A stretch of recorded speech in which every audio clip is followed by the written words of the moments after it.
Hey everybody, Goosebumps Villains here, back at it again with another video, and today I'm going to be talking about my top 10 Goosebumps villains. Now, this is a fairly simple video, with very simple criteria. I'm just going to be literally including everybody that is a villain. So yeah, and an antagonist, because I do have exceptions, like Wilson from How I Learned to Fly is literally a villain. I count him, but I don't count Terror the Terrible because they aren't the direct force opposing the main character. Yeah, we'll be doing some honorable mentions, 3 of them, and I'll be mentioning, well, my top fucking 10. So, why waste any time? Let's just dive right in. Starting off with my first honorable mention, which is actually right here. Cry of the Cat, from the episode. Yeah, the episode version of Rip, Rip the Cat, is fucking gruesome. They look grotesque, gory, and agonizing. Like, they are freaky. And not in the good way freaky, right? They're freaky. I've been scared shitless of this cat ever since I first saw it when I was like 4 years old. Yeah, it's been 11 fucking years. And I still am now. I got a huge kick out of that monster design. And yes, there's gonna be nostalgia biases with some of these on here. I'm going to be very blunt with that. And yes, there are other TV show picks. Mostly because they just look so fucking awesome.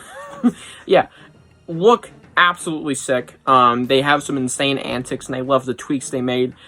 I don't know if I prefer this over the book Rip, but at least design-wise, hell yeah, you can literally see how grotesque and awesome it is. And what they can do to people also invokes even more fear, because that gore, man, the practical effects are crazy. So you basically turn into like the Fly, but if it's cat. Right, it's a cat, not a fly. That's basically what this fucker can do to you. Rip the Cat. Amazing villain with high stakes and a great mechanic. And just an insanely impactful design. Looks fantastic. Next up, Dr. Macduff. Yeah, some of you may be like, who the fuck is that? And some of you are like, hell yeah. Because this is not exactly a popular villain by any means, and they're from a, well, Black Spine. Yeah, we're including GYG villains, baby. Dr. Macduff is from Scary Birthday to You. And, whilst their design is lacking, which is why I didn't want to make this top 10, because all these have usually great designs or ideas behind their design, this one's just clown with, like, slightly darker makeup. Sorry, green, tannish makeup, and looks like a zombie. That's about it, and I believe he has, like, some scary hair or something. I'm not quite sure. He looks like a fairly normal clown, but his antics are what saves him. He's crazy, alright? Acid water balloons.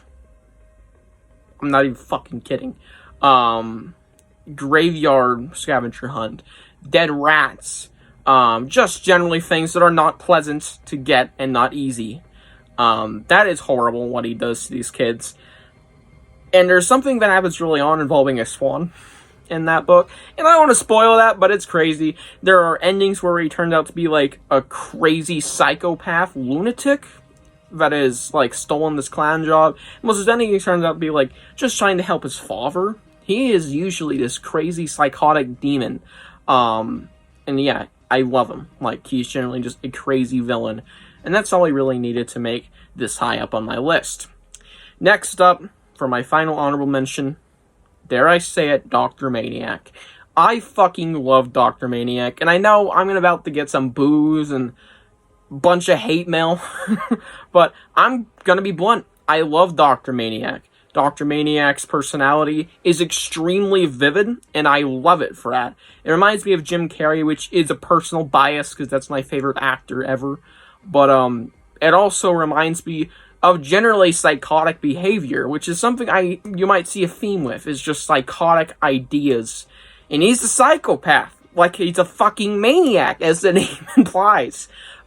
He steals the show every time he is on page, because he's never been on screen, sadly. Well, that's probably a blessing for most people. And his audiobook forms, we're including every version, usually. When it comes to a certain version, we're including, like, every outcome of that. So I will be including audiobook counterparts, only they won't really affect the score much if there's no audiobook, or if it, it sucks. It's not going to affect the score much from. But it is a bonus. Dr. Maniac's audiobook sounds awesome. At least Dr. Maniac. And it is kind of cringe, but I fucking love it. Like, and he has catchphrases, so what's not to love? Dr. Maniac is an icon. Unhated one, like Bim, but he is an icon nonetheless, and I love him. He's genuinely hilarious. And yeah, those are my honorable mentions. I really wanted to throw them out there in this video. And now, let's get to my top 10. Number 10, Emmy from Don't Scream. Yeah, Don't Scream. A very unpopular and super unknown Goosebumps book in the franchise, because it is not popular at fucking all. Emmy is one of the coolest villain ideas and executions I've ever seen. Basically, it is artificial intelligence gone rogue, which is fairly simple, but in this kid's horror manner, just like Killer Computer did, it is awesome. Emmy is an insane villain who has a giant threat level. They can really hurt this main character on an emotional and physical level. Yeah, an AI can hurt this character physically, which is not what I was expecting going into it. And, there's just a lot of insane shit this character or villain does throughout the book, and I really like where it goes. It goes to places Goosebumps has never been, like maybe a robbery. Literal robbery, like, what do you think of? Robbing a house? Yeah! Yeah, not just like, I'm stealing this, like, book from this friend. No, robbery! Yeah! Oh god. Yeah, that is some crazy shit that this villain was able to basically accomplish, though they needed the main character. And then there's also the idea of, you know, manipulation and unwillingness, which kind of adds to the fear of this villain, because you are trapped with this villain. You can do nothing to either escape him or to get rid of him. At least it seems, of course, because they do sort of get defeated, sort of. And yeah, Emmy, fantastic villain, and they were super great to see. And yeah, I hope she appears more often in Goosebumps. Maybe in like 30 years she'll be in like a new Goosebumps show or something as a villain. But since her popularity isn't at least high right now, or in the modern era of Goosebumps, it's safe to say we won't see her again for at least a very long time. Unless she goes like a, you know, a soon-to-be classic. I hope. Hopefully they popularize her. Next up, the Mirror Demon, kind of unnamed, I believe, from Ghost in the Mirror. Yeah, Series 2000 villain. And just so y'all know, Ghost in the Mirror is also one of my favorite books of all time, and the villain is quite partially why. Whew, the Mirror Demon. This thing is insane. Another psychotic, crazy, loony villain. This thing has extreme strength and will replace your friends and eventually you, it seems, with horrible clones that are extremely strong and extremely evil and borderline animalistic. Yeah, they're insane. Basically just super crazy versions of you and your friends and anybody who gets sucked into the mirror. And there's an extremely disturbing scene where it might be taking this kid into the mirror. And there is just an insane design, which is kind of unexpected. Crap. And it's just like, okay, whoa. That was out of nowhere kind of design, and I love it. With these disgusting eyes, like giant red, sorry, not red, what the fuck? Giant white, like, softballs or something, I believe. Insane design, insane antics, and what they do in this book is crazy. They do some crazy shit. So, yeah, the Mirror Demon for Ghost in the Mirror. One of the reasons I love mirror horrors because of the unsuspecting nature of this villain. You don't know what they're capable of. There's a lot of mystery behind it, which adds to the book. I really love the unexplored backstory of the mirror, though I wish we'd get more of it. It adds to it. But we're talking about the Mirror Demon himself. Not knowing exactly what they are, who they are, and where they've been, and why they're doing all this is kind of scary, because fear of the unknown, yeah, really adds to that. It's just like, wow, scary! What the fuck are you planning? Because it can't be anything good, of course. So yeah, Mirror Demon is my number 9 pick. I absolutely love this character. Next up, Jonathan Schiller. Yeah, Jonathan Schiller is seriously an awesome character. And they are the least threatening character I have ever seen. Maybe besides the Gruel, if you know what to do. Jonathan Schiller is no threat.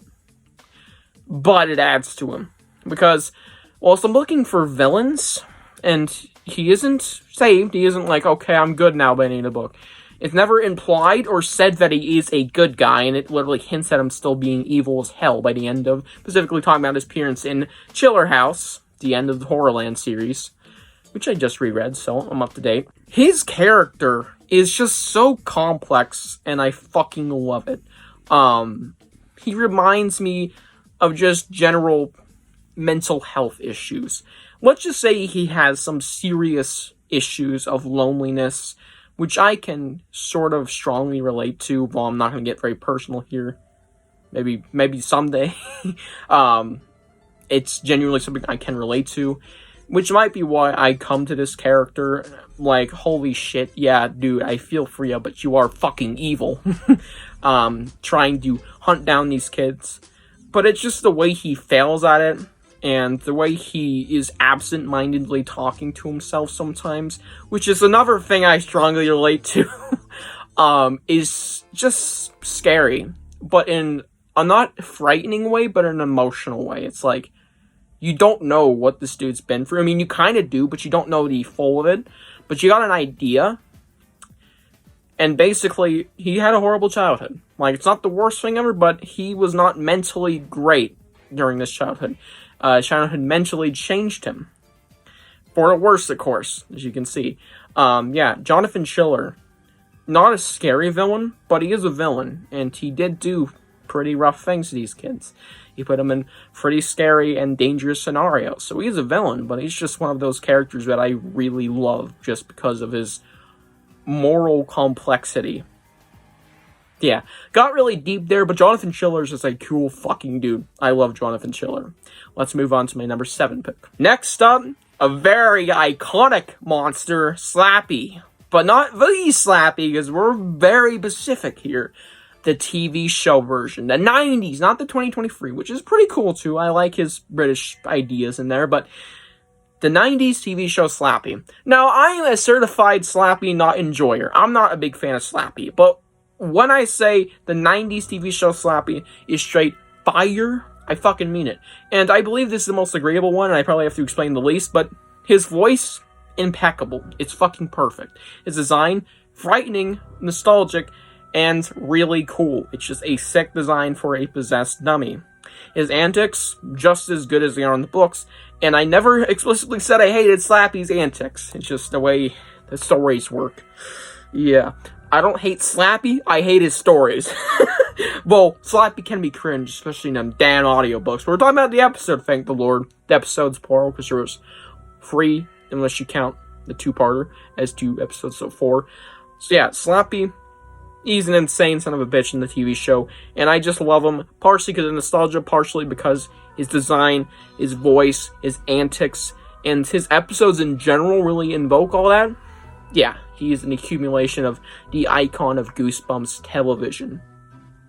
What more can I say? He is one of the best villains and characters Goosebumps has to offer. Speaking of the TV show, we're bringing up my favorite monster design of all time. Not even just in Goosebumps, but ever. Number fucking 6. How to Kill a Monster, the TV episode version.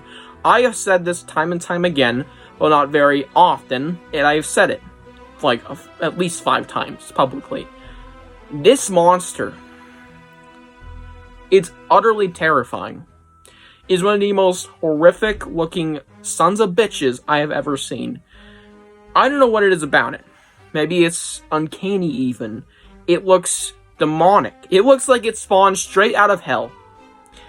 Yeah, glazing the design away, the sound, dude.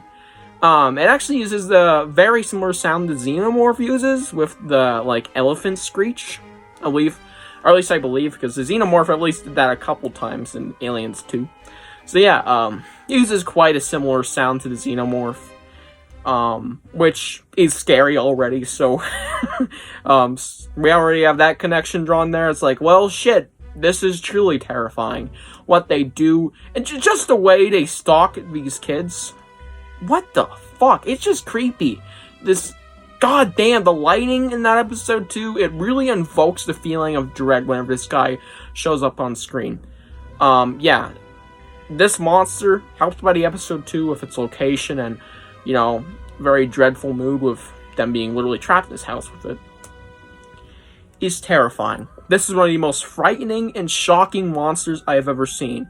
Yeah, an image wouldn't even do it justice. It's horrifying. Number 5, it was bound to happen. An alien is appearing, guys. Mr. Fleshman from the Body Squeezers. Part 1 and 2. Not Revenge, the OG duology. What can I say? I'm going to be blunt honest. I didn't really like Body Squeezers, specifically Part 2. Part 1 I thought was pretty average, which it still is. It's an 8 out of 10. Part 2 is an 8.5 now, because I have grown to think it's actually better and an improvement. Body Squeezers is one of my favorite Alien Tales Goosebumps has to offer, because it takes a lot to impress me of Alien Tales and Goosebumps, right? There's like 4 short stories, none of them do it for me in Tales to Give You Goosebumps, I believe. At least I'm on the top of my head. Not a lot of them really do it. But that one, Body Squeezers. So the book alone, I think, is really good. But Mr. Fleshman, his character is built up very well. Sure, it is kind of typical, like, okay, it's this neighbor character, he has a dark secret. But it gives you the sense of protection with him, because he is revealed to be, quote-unquote, a government agent, maybe trying to kill these aliens. But then by the end of the book, we get a horrific reveal. Is that he is actually with the aliens, but he doesn't look like a body squeezer. He's not these, well, very accurately to the cover monsters. He's not possessed by one. He's like the Brain. Not from Pinky and the Brain, but great comparison. I think that he would be voiced by that dude. He is like a brain for all of these. He dies, they die type shit. You get it? In his design, when this comes out, his skin peels right the fuck off, and it is grotesque. It's just flesh, and it's hinted at in his name. It's just flesh. It's crazy. Yeah, design-wise, 10 out of 10. It is a shocking and disgusting reveal, and his defeat method is horrible. Don't even get me started. Ugh. Gross as fuck. His idea and reveal and mechanic is really solid. It's not amazing, but it's really good. And his character itself, when he's talking, you know, manipulating the skin and believing he's no Fred, when he originally was looked at to be a Fred, which was true by the end, it's just great. It's just a great sort of arc with this character. Like, you don't see it coming, but Mr. Fleshman is E-fucking-vol. And whilst I did see it coming, it is still fucking evil. It's like, hell yeah. Awesome reveal. And that's what Fervor really sells us, is the reveal and design. But yeah, Mr. Fleshman, I love his character before he was this flesh monster. I love him after. Yeah, Mr. Fleshman is an awesome Goosebumps villain and criminally underrated. Next up, number 4. Carl Nav from Trilogy. Carl Nav is this unsuspecting dude, alright? He's kind of like Mr. Fleshman in a way. You look at him and go, how could this dude be so evil? He just looks like a normal dude, but that's what makes him so appealing. He looks like a normal guy. Of course, he's in this tiny town, and he can look a little creepy, and which he very much does by the end. His antics really help him just be this crazy psychopath. What he does kind of provokes this feeling of dread, because not only he looks, you know, obviously like a human, which makes it even more likely this would happen, it just gives him this badass feel. Carl's design, he is just this chill dude, and he's the mayor of Carlsville, and it's just like, wow, this dude is fucking insane. And he looks cool. He's a badass looking motherfucker. I love the actor because he just looks perfect. He's the perfect dude for this role. You're gonna have a human to play Carl? Get that dude. He looks perfect. He is the Carl Nav. Of all Carl Navs. Yeah. Carl. Hell yeah. And his antics, like I said, they're insane. He's basically running a cult at this rate. I never said in the episode, but yeah, it's basically a fucking cult. It's crazy. Go watch the episodes if you haven't. It's only like an hour to watch, all free. And yeah, seriously, some of the best Goosebumps media out there. Mostly thanks to him, especially in episode 2, Strike Free, You're Doomed. That's a banger, just because he carries that thing. And his acting performance, whew, yeah, fucking top notch. And that goes for another person. Number 3, Dr. Brewer. Episode version. Yeah, I love Dr. Brewer in the episode a lot. Mostly because of the acting performance, and also because he is creepy as hell, and he's just a normal dude. So, tying back to Carl, he looks like a dude, right? He looks like this, well, what he is. He looks like Dr. fucking Brewer. He looks like this dude who's been spending too much time in a place he probably isn't healthy in. Even though it's full of plants. Yeah, his design, just as a human being, is pretty unnerving with the lighting of that episode, because it's really dark. I mean, yes, it's a dark-ish story, but it is a dark lighting, especially in the climax. It's like, it's foreboding, it's creepy. And that further invokes this awesome acting performance by his actor. Yeah, Dr. Brewer in the fucking episode has some of the best acting in all of Goosebumps. Just the whole entire franchise. I mean the fucking franchise. The movies, the new show, his acting is insane. Impeccable. He is extremely creepy. He is unnerving and unsettling. The way he talks, the way he seems calculated is just perfect. And just the actor alone looks creepy, like I said. It is perfect. A perfect performance for one of the best Goosebumps characters, even still. I love Dr. Brewer in the episode. At number 2, we have the Christine ripoff of all Christine ripoffs, the haunted car from the book. There's no episode, but there will be actually next year in January, because it's going to be showing up in the new Goosebumps season, and it was in the movie. But besides that, come here. The haunted car, you see that fucking thing? Not only the sexy ass car, I mean, that car is pretty fine. She's got a fine trunk, you know what I mean? So I'm a sucker for reveals, right? That is one of the most grotesque and horrific reveals I have ever seen of what is possessing this car. You get the full-on design of this ghost. Dude, you just have to see it for yourself. It's horrible. Like, it's great, but, like, horrific. It's disgusting. It is one of the most visually disgusting, and you don't even have to see it, it's a fucking book.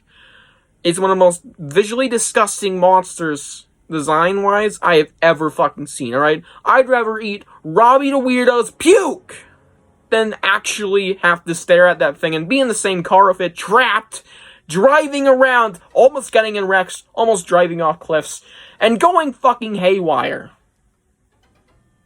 Yeah, I would rather eat Robbie the Weirdo's puke. I would rather have horrible sex. I'd have actual fucking intercourse with fucking Cronby Troll. That ugly fucker, I would have intercourse with that guy before I ever step in a car with this thing in it. Hell fucking no.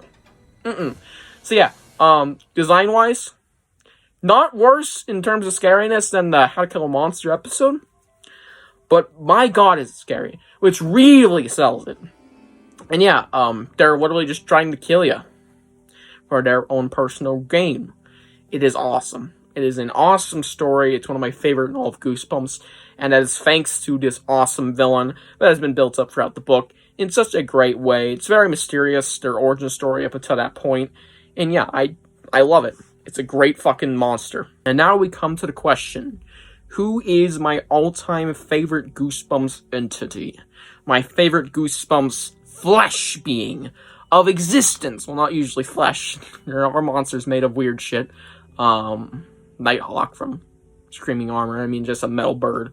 But, like, who is my all-time favorite Goosebumps antagonistic villainous character? And that goes to my number 1 pick, Keef. I know. Insane reveal, but which Keef? I Live in Your Basement, Keef. Yeah, baby. Keef from I Live in Your fucking Basement. They are my all-time favorite Goosebumps villain, and I absolutely love them. They combine all of the things I love, and they make up the entire story. If Keef wasn't in that book, bro, that shit wouldn't be as good as it is. What does he look like? There is no exact form. Keef reminds me of Robbie the Weirdo, which might have been a remake of Keef in its gross ideas, but also unsuspecting looks. Keef is this normal-looking boy. I know, scary, right? But he can turn, which is the big reveal of I Live in Your Basement, albeit spoiled by the cover, into this disgusting blob, or this mass of disgustingness. Yeah, it's pretty gross and attaches itself to the main character's face in an effort to attack him. Yeah, Keef, that is disgusting. Very gross. Not the grossest, not even grosser than the Haunted Car one, but, like, it's really gross, so it is definitely one of the grossest monster designs I've ever seen. There is insane gore. Keef, you motherfucker. And we're basically glazing the book, because everything that happens in the book is because of Keef. That is, of course, unnatural and scary.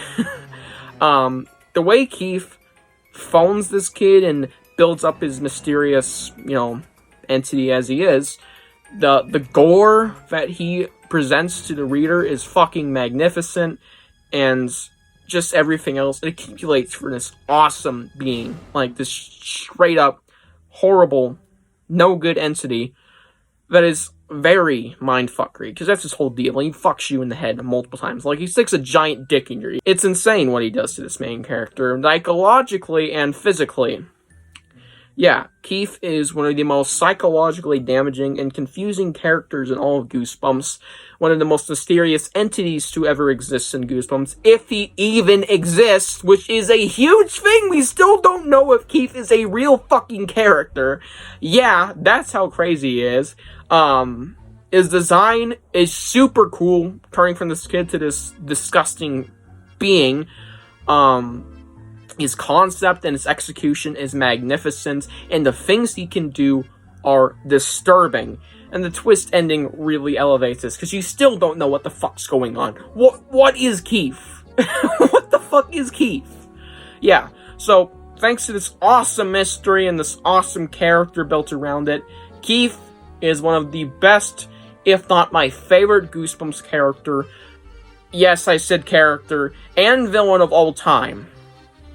Yeah, I fucking love Keef. Shout out to Keef, I guess. Hope you guys enjoyed this ranking, sort of, or top 10 tier. I don't know what the fuck I'm saying. Hope you guys enjoyed this video. Tell me your top 10 Goosebumps villains below. Tell me what more top 10 blank characters or something of the sort I should do. I'm not gonna do heroes. There's too many to pick from, and they're all basically copy and paste of each other. I'll see you guys in the next one. Bye.